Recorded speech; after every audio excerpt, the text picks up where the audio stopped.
How to make a Plex watchlist private. Hi everyone, welcome back to another video from Apps Tech Academy.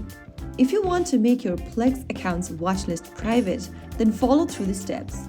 First of all, launch open the Plex application on your mobile device, desktop or your TV and log into your account.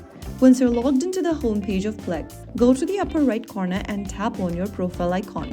From the expanded menu, click on Profile. Inside your profile section, click on Edit Profile at the bottom.